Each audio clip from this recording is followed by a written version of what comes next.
یوه ماڼۍ او زر دریڅې.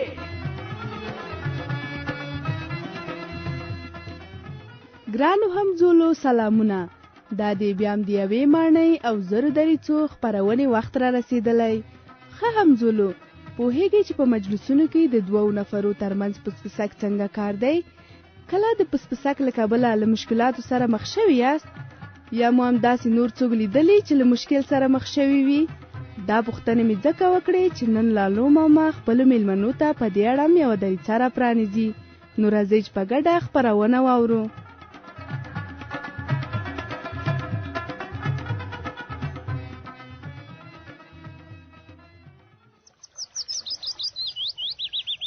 قیمه وروره، دا د ماڼۍ ته هم په خیر راورسېدو. هو علیې خورې، مخامخ وګوره لالو ماما هم لکه چې موږ ته منتظر وو.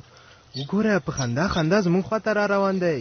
اوهو زما خوږو میلمنو، زړه ته نږدې میلمنو، السلام علیکم، په خیر راغلی.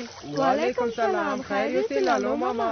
زوره ورو، هغه بل ملګری مو ولې نه دی در سره راغلی؟ قیومه، لالو ماما څوک یادوي؟ وحید ښیي، هغه راته ویلي وو چې زه هم در سره ځم. لالو ماما څه به ووایم، د هغه بیچاره اقتصادي وضعیت بیخي خراب دی. یو ځل یې ویل چې ځم، خو بیا یې زړه نشو چې را سره راشي. ښه خدای دې چاره وکړي. راځئ چې اوس دننه ماڼۍ ته لاړ شو. سمه ده، درځه لالو ماما.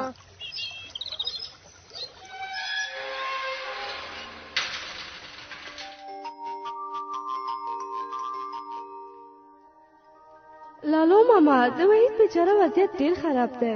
بیچاره د جیب خرڅ لپاره یوه افغانۍ هم نه لري. د مفلسي له لاسه له ډېر لرې ځای نه مکتب ته پیاده راځي. هو بیچاره هغه بله ورځ ویل چې کیدای شي مکتب پرېږدي.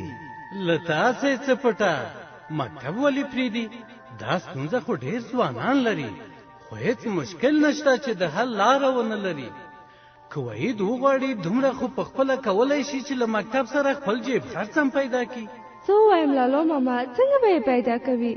موږ ته خو مو پلار جیب خرڅ راکوي. د هغه بیچاره خو پلار هم مړ شوی. د کور مشر وحید دی. عالیه رښتیا وایي لالو ماما، بیچاره به له مکتب سره کوم کار وکړي چې جیب خرڅ پیدا کړي؟ له تاسې څه پټه، دا چې تاسې سم پوه شئ، زه به په دې اړه یوه دریڅه درته را پرانیزم. دا خو به ډېر ښه شي. هله نو زر یې را پرانیزه لالو ماما. څو لالو درته ژوندی وي، هر یو کار به ګړندی وي. دا دی، دا یې هم دریڅه. سلامونه ګرانو همزولو، خدای دې وکړي ټول به روغ جوړ او خوشحاله یاست. زه د ماڼۍ خبریاله یم. اول یوه پوښتنه کوم، دا ووایاست چې تاسې مو د جیب خرڅ پیسې له کومه کوئ؟ زه چې شاګرده یم او زما د پیسې د خرڅ هر څه چې دی ماته مې مور راکوي. مسلمه د لغمان څخه، او زه چې کله کورس ته تلم یاګان وخت پلار پیسې ورکوه، یاګان وخت نه ورکوه. د همدې له خاطره یاګان وخت مې جیب خرچه درلوده، یاګان وخت مې نه درلوده.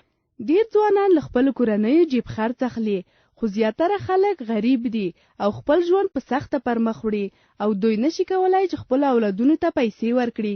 له همدې سببه ځینې تنکي ځوانان ځورېږي.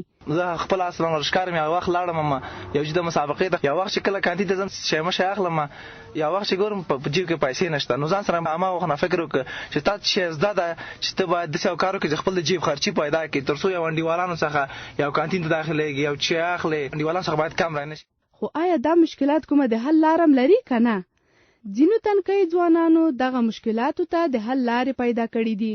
د داسې ځوانانو له جملې یو هم د مزار شریف ښار اوسېدونکی شیرین اغا دی. دا چې شیرین اغا څنګه دا مشکلات حل کړي خبرې به یې واورو. شریخ پزی کوم، زما د شپږ کاله شاګردي کېږي، شاش کالم وکالم چې خلیفه یم، دلته کار کوم. دا چې نوموړی هم مکتب وایي او هم کار کوي، نو څنګه خپل ټول کارونه تنظیموي؟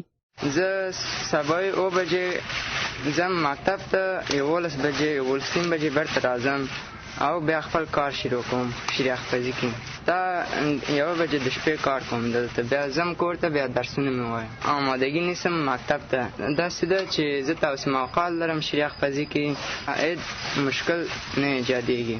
زه خپل په درسو رسیدګي کولی شم، شریخ پزی هم کولی شم، درسونه مې ویلی شم په وخت. له شیرین اغا څخه به دا مو اورو چې له دغه کاره څومره مزد اخلي او پر دغو پیسو بیا څه کوي. او آیا له مکتب سره د یو کار او کسب زده کول اسانه دي که سخت؟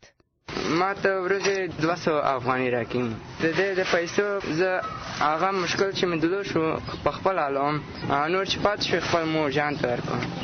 هم درس وایم هم خپل مشکل راکوم په دغه پیسو باندې. ډېر ښه کار دی، هم کسب دی هم ښه کار دی، نه دونه کار مشکل هم نه دی.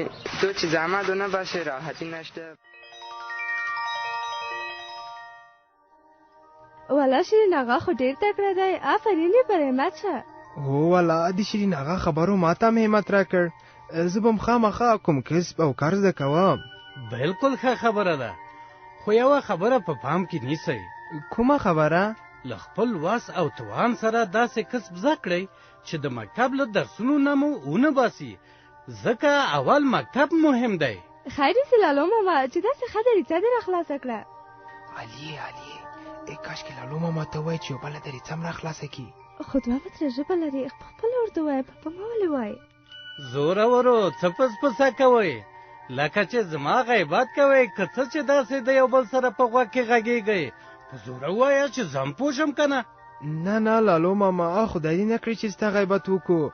هسې مالیې ته یوه خبره وکړه. زورورو پوهېږم چې زما غیبت نه کوئ، هسې مې په ټوکه وویل. خو ځینې تنکي ځوانان دا عادت لري چې په مجلس کې پسپسه کوي او دا کار کله کله مشکلات هم ورته پیدا کوي. لالو ماما څنګه مشکلات؟ که په مجلس کې 2 یا تر 2 ډېر کسان پسپسه وکړي، نور کسان فکر کوي چې په دوی پسې څه وایي یا د دوی غیبت کوي.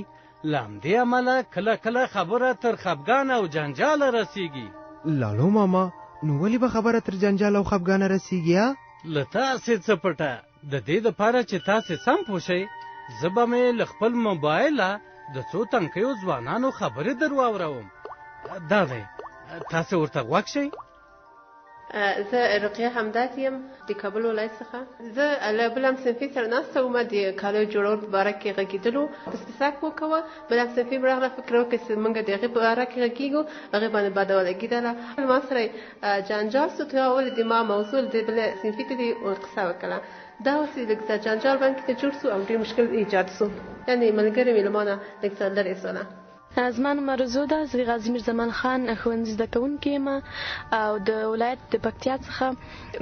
زه چې وم د خپل صنفیان د ځورولو لپاره به مې پسپسک به مې کوو تر څو هغوی وځورېږي. ډېرې صنفیانې رانه خفه سولې. بیا له هغې ورځې ما پسپسک نه ده کړی، ځکه چې ډېرې سمې او ډېرې صنفیانې مې رانه خفه سولې چې هغه صنفیان چې ما ډېرې ګرانې او ما په هغوی په ټوکو کې ځورولې، هغوی له ما نه ډېرې خفه وې. لالو ماما خیر یوسې، ښې خبرې ته دې زموږ پام که. تر دې وروسته به هېڅ کله په مجلس کې داسې نه کوم. په مکتبونو کې هم ډېر پسپسک کېږي. یو ورځ مې 2 همصنفیانې په همدې خبره سره خفه شوې.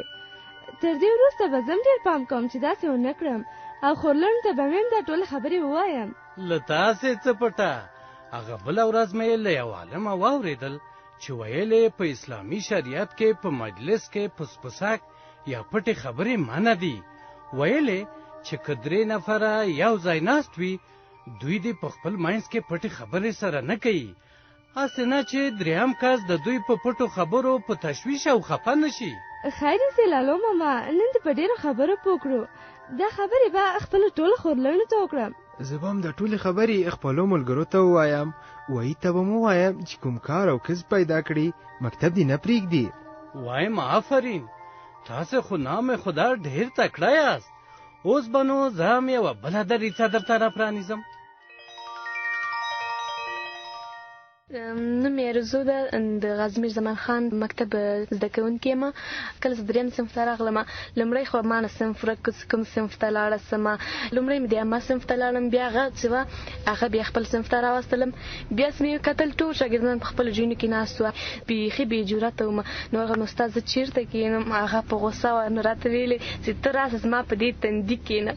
او زه ورته وایم تندی کومه ده تندی چې زه ورباندې کښېنم؟ موږ تندي ته بل شی وایو. تندی مې نه پېژنم چې زه چېرته کښېنم. نو راغلم د استاد څنګ کې کښېناستلم. نو مال دا به تندی که نه؟ اتې بیا جې کړم، بیا په اخر چې کې کښېنولم. بیا استاد دومره راته وخندل، له همغې خوا نه بیا یې زه وپېژندلم، نوم مې هم زده که. لالو ماما خدای مو دې بېلتا نه کړي. امین. ما د خدای بیلو میلمنو نه کړي. لالو ماما هر څه چې ماڼۍ ته راځم یو کوټ شیان زده کوم. نن دې هم داسې ښې درې خلاصې کړې چې څه ووایم. هو نو لالو ماما خو لالو ماما دی، خدای دې روغ او جوړ لري. زه به مې خورلڼو ته ووایم چې د مکتب له درسونو سره یو وړوکی کسب او کار هم زده کړي چې هم د جیب خرڅ پیسې ورنه پیدا کړي او هم یې په راتلونکي ژوند کې په درد وخوري. هغوی ته ووایه خو په خپله هم همداسې وکړه. خامخا همداسې کوم. زه به وایي ته دا خبرې خامخا کوم، د هغه د ګلسازي کسب هم زده دی. زما هم څو هم صنفیان شته چې ډېر مشکلات لري. هغوی ته به هم ووایم چې خیاطي، ګلدوزي یا هم نور کارونه زده کړي چې مشکلات یې حل شي. ډېر ښه کوې. لالو ماما اوس نو که دې خوښه وي موږ به هم درنه لاړ شو. سمه ده چې ستاسې خوښه ده زما هم خوښه ده. ښه نو د خدای په امان لالو ماما. ورځئ په مخه مو ښه میلمنو.